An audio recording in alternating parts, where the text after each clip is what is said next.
Assalamualaikum warahmatullahi wabarakatuh. Good morning, ladies and gentlemen. Selamat pagi teman-teman sekalian. Pada bagian berikutnya adalah kajian terhadap perkembangan religi peserta didik.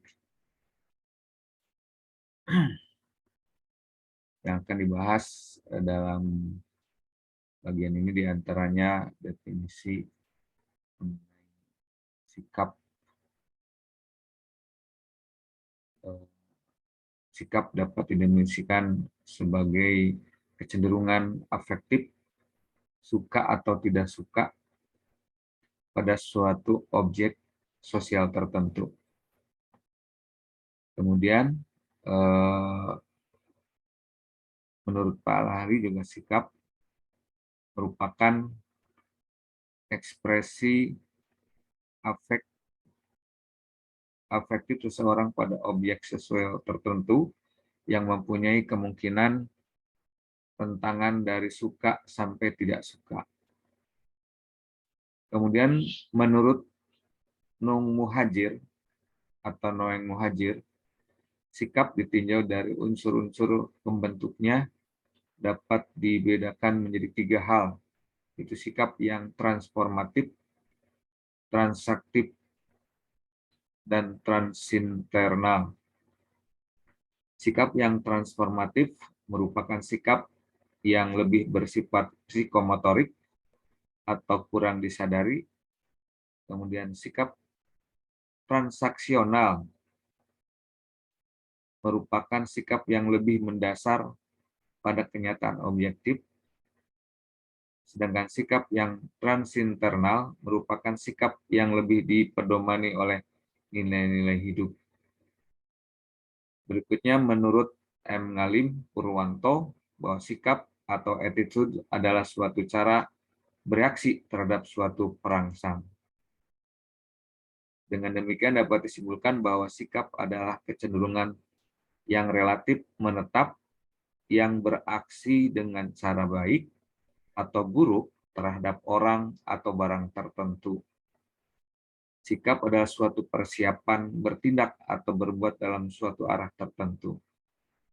Sikap merupakan sebuah kecenderungan yang menentukan atau suatu kekuatan jiwa yang mendorong seseorang untuk bertingkah laku yang ditunjukkan ke suatu objek khusus dengan cara tertentu. Berikutnya adalah definisi religi atau religius atau agama. Religius arti dasarnya adalah religi atau yang berasal dari bahasa asing religion sebagai kata bentukan dari kata benda yang berarti agama. Menurut Jalaluddin, agama mempunyai arti percaya kepada Tuhan atau kekuatan super human atau kekuatan yang di atas dan disembah sebagai pencipta dan pemelihara alam semesta. Kemudian menurut Kemendiknas, religius adalah sikap dan perilaku yang patuh dalam melaksanakan ajaran agama yang dianut, toleran terhadap pelaksanaan ibadah agama yang lain, dan hidup rukun dalam pemeluk agama lain. Aspek religius menurut Georg Darmstadt, yang pertama adalah religious belief atau aspek keyakinan, yaitu adanya keyakinan terhadap Tuhan dan segala sesuatu yang berhubungan dengan dunia gaib, serta menerima hal-hal dogmatik dalam ajaran agamanya. Keimanan ini adalah dimensi yang paling mendasar bagi pemeluk agama. Religius praktik atau aspek peribadatan, yaitu aspek yang berkaitan dengan tingkah keterikatan yang meliputi frekuensi dan intensitas sejumlah perilaku, di mana perilaku tersebut sudah ditetapkan oleh agama seperti tata cara menjalankan ibadah dan aturan agama. Sementara religious feeling atau aspek penghayatan yaitu gambaran bentuk perasaan yang dirasakan dalam beragama atau seberapa jauh seseorang dapat menghayati pengalaman dalam ritual agama yang dilakukannya, misalnya kekhusyuan dalam melaksanakan sholat. Kemudian religious knowledge atau aspek pengetahuan, yakni aspek yang berkaitan dengan pemahaman dan pengetahuan seseorang terhadap ajaran-ajaran agamanya untuk menambah pengetahuan tentang agama yang dianutnya. Dan yang terakhir, yakni religious effect atau aspek pengalaman, merupakan penerapan apa yang telah diketahui dari ajaran-ajaran agama yang dianutnya, kemudian diaplikasikan melalui sikap dan perilaku dalam kehidupan sehari-hari. Nah, sementara itu religi atau religius menurut Islam, religius atau istilah lain agama, di sini didefinisikan oleh Farazer bahwa agama atau religi merupakan sistem kepercayaan yang senantiasa mengalami perubahan dan perkembangan sesuai dengan tingkat kognisi seseorang. Sedangkan menurut Clifford Gates, agama bukan hanya masalah spirit, melainkan telah terjadi hubungan intens antara agama sebagai sumber nilai dan agama sebagai sumber kognitif. Nah, kemudian kaitannya dengan kognisi atau pokok-pokok ajaran Islam ada 4 bagian, yakni akidah, syariah, hablum minallah dan hablum minanas, dan dalam hubungan dengan Allah diatur dalam ibadah dalam arti khas, toharoh, salat, zakat, puasa, dan haji, atau rukun Islam. Di sini akidah adalah ajaran tentang keimanan terhadap keesaan Allah Subhanahu wa taala. Di sini akidah sering disamakan dengan keimanan yang menunjukkan seberapa besar tingkat keyakinan seseorang terhadap kebenaran ajaran agamanya yang bersifat fundamental dan dogmatis. Akidah dalam agama Islam meliputi keyakinan dalam hati tentang Allah sebagai Tuhan yang wajib disembah, ucapan dengan lisan dalam bentuk 2 kalimat syahadat, dan perbuatan dengan amal soleh. Kemudian yang kedua adalah syariah atau ibadah menurut bahasa yang artinya taat, tunduk, turut, dan ikut.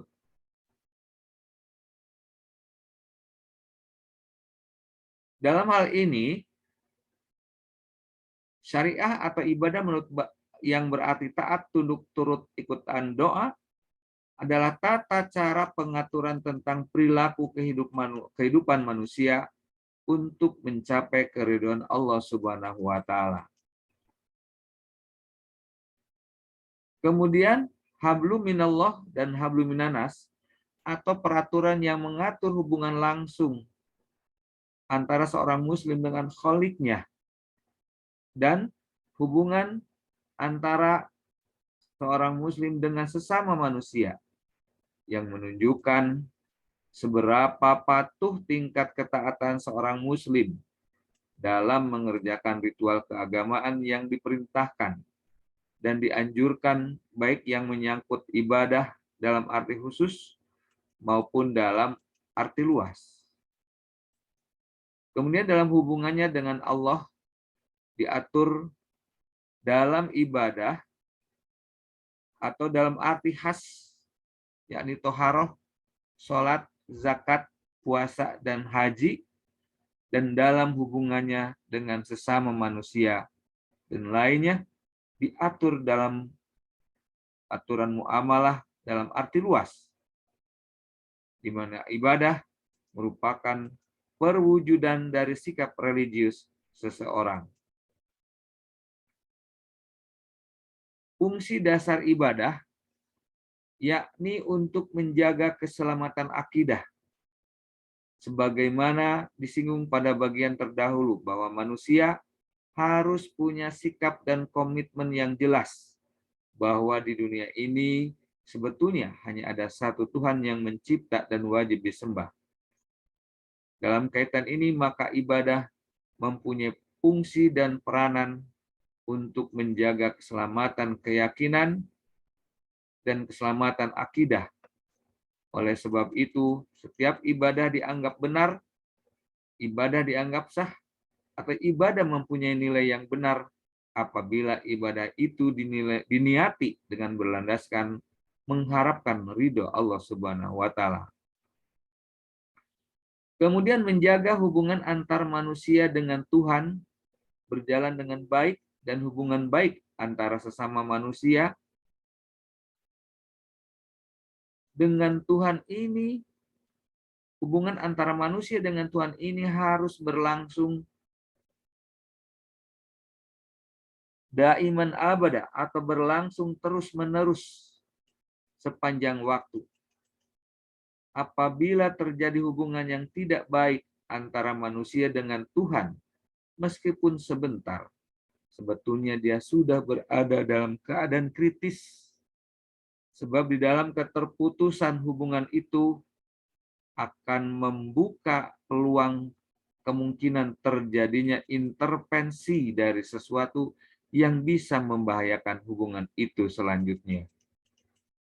Dan yang ketiga, mendisiplinkan sikap dan perilaku orang. Orang yang ahli ibadah akan menampilkan suatu sikap dan perilaku yang etis dan religius. Religius dalam arti bahwa sikap dan perilaku itu tidak menyimpang dari tata kehidupan yang telah ditetapkan oleh Allah Subhanahu wa taala. Sikap inilah yang selayaknya dikembangkan. Akhlak berasal dari kata akhlak dalam bahasa Arab yang jamaknya khuluq, yang menurut bahasa adalah budi pekerti, perangai, tingkah laku atau tabiat. Akhlak adalah amalan yang bersifat pelengkap, penyempurna bagi kedua amal di atas yang mengajarkan tentang tata cara pergaulan hidup manusia. Nah, indikator sikap religius adanya komitmen terhadap perintah dan larangan Allah Subhanahu wa taala. Kemudian bersemangat mengkaji ajaran agama, aktif dalam kegiatan agama, menghargai simbol-simbol keagamaan, akrab dengan kitab suci, mempergunakan pendekatan agama dalam menentukan pilihan, dan ajaran agama dijadikan sebagai sumber pengembangan ide. Berdasarkan indikator sikap religius ini, maka komitmen terhadap perintah dan larangan Allah Subhanahu wa taala, yakni seorang yang religius akan berusaha senantiasa menjalankan segala perintah-perintah Allah dan akan berusaha menjauhi segala larangan-larangan Allah. Kemudian bersemangat dalam mengkaji ajaran agama, dalam arti seorang yang religius akan berusaha mengkaji berbagai permasalahan yang dibahas di dalam agama tersebut. Kemudian aktif dalam kegiatan keagamaan, dalam berbagai kegiatan keagamaan baik yang bersifat ibadah ukhrawi maupun yang bersifat kemasyarakatan. Kemudian dalam menghargai simbol-simbol keagamaan, baik untuk agama sendiri maupun agama orang lain, tidak mencampur adukan urusan agama sendiri dengan agama orang lain. Dan akrab dengan kitab suci, senantiasa membaca, menelaah, dan mempelajari isi dari kitab suci agamanya tersebut. seorang muslim yang taat, yang religius, dia akan berusaha membaca ayat demi ayat dari Al-Quran, kemudian berusaha memahami dan mengamalkan dalam kehidupan sehari-hari. Kemudian mempergunakan pendekatan agama dalam menentukan pilihan, juga dalam kehidupan bermasyarakat, dalam kehidupan sosial, dalam kehidupan beragama, dalam kehidupan berpolitik, dan sebagainya.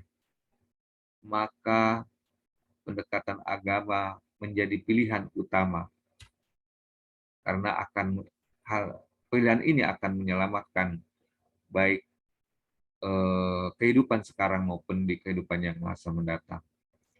Kemudian ajaran agama dijadikan sebagai sumber pengembangan ide, dalam arti bahwa dengan ajaran agama, maka dengan mengandalkan Al-Quran sebagai sumber hukumnya, dia akan mengembangkan ide-ide sebagaimana yang diajarkan di dalam Al-Quran dan As-Sunnah.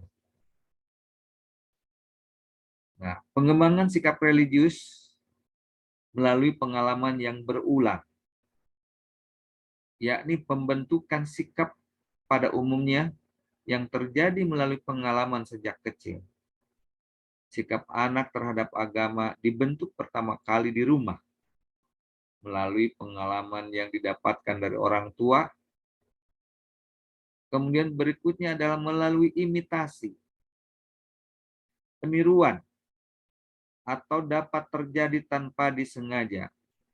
Dapat pula dengan disengaja, di mana individu harus mempunyai minat dan rasa kagum terhadap model. Di samping itu diperlukan pula pemahaman dan kemampuan untuk mengenal model yang hendak ditiru. Melalui sugesti, seseorang membentuk suatu sikap terhadap objektivitas tanpa suatu alasan dan pemikiran yang jelas, tapi semata-mata karena pengaruh yang datang dari seseorang atau sesuatu yang mempunyai wibawa dalam pandangannya. Kemudian pengembangan sikap religius melalui identifikasi. Di sini seseorang meniru orang lain atau suatu organisasi tertentu didasari suatu keterikatan emosional yang sifatnya meniru. Dalam hal ini lebih banyak dalam arti berusaha menyamai identifikasi seperti siswa dengan guru. Bagaimana dengan metode pengembangan sikap religius? Pengembangan metode sikap religius dengan keteladanan. Metode keteladanan adalah metode intuitif yang paling meyakinkan keberhasilannya dalam mempersiapkan dan membentuk moral, spiritual, dan sosial anak. Sejalan dengan pendapat di atas, Ahmad Fatoni menegaskan sebagai berikut: metode uswah hasanah besar pengaruhnya dalam misi pendidikan Islam, bahwa menjadi faktor penentu apa yang dilihat dan didengar orang lain dari tingkah laku guru agama bisa menambah kekuatan daya didiknya, tetapi sebaliknya bisa pula melumpuhkan daya didiknya, manakala yang tampak adalah bertentangan dengan yang didengarnya. Yang kedua adalah dengan metode pembiasaan. Dengan metode pembiasaan, yakni suatu cara yang dapat dilakukan untuk membiasakan anak berpikir, bersikap, dan bertindak sesuai dengan ajaran agama Islam. Pembiasaan ini merupakan sesuatu yang sengaja dilakukan secara berulang-ulang agar sesuatu tersebut menjadi sebuah kebiasaan. Muhtar menjelaskan bahwa dalam pelaksanaan metode pembiasaan memerlukan pengertian, kesabaran, dan ketelatenan pendidik pada peserta didik. Adapun yang ketiga dengan metode nasihat, yakni merupakan metode yang paling sering digunakan oleh seorang pendidik Metode nasihat ini digunakan dalam rangka menanamkan keimanan, mengembangkan kualitas moral, meningkatkan spiritual siswa. Yang keempat, dengan metode memberi perhatian. Metode memberi perhatian ini berupa ujian. Metode ini bisa diartikan metode yang bisa membuat hati peserta didik merasa senang dan nyaman. Kemudian metode yang berikutnya adalah dengan metode bercerita. Metode cerita ini adalah suatu cara mengajar dengan cara meredaksikan kisah atau menyampaikan pesan-pesan yang terkandung di dalamnya. Di dalam Al-Quran terdapat banyak sekali firman Allah Subhanahu wa Ta'ala yang intinya adalah Allah menceritakan kisah-kisah Nabi dan beberapa peristiwa yang dapat diambil sebagai pelajaran. Kemudian metode yang terakhir yakni metode karya wisata. Metode karya wisata ini merupakan metode interaktif edukatif, tadabbur alam. Dengan metode ini kunjungan yang telah disiapkan oleh sekolah bertujuan untuk pembelajaran, semisal penanaman keimanan terhadap kekuasaan Allah dalam penciptaan alam semesta, dan lain-lain. Itulah mungkin yang dapat kami sampaikan. Mohon maaf atas segala kekurangan. Wallahu alam. Wallahu muwaffiq ila aqwamit thoriq. Billahi taufiq hidayah. Wassalamualaikum warahmatullahi wabarakatuh. Terima kasih.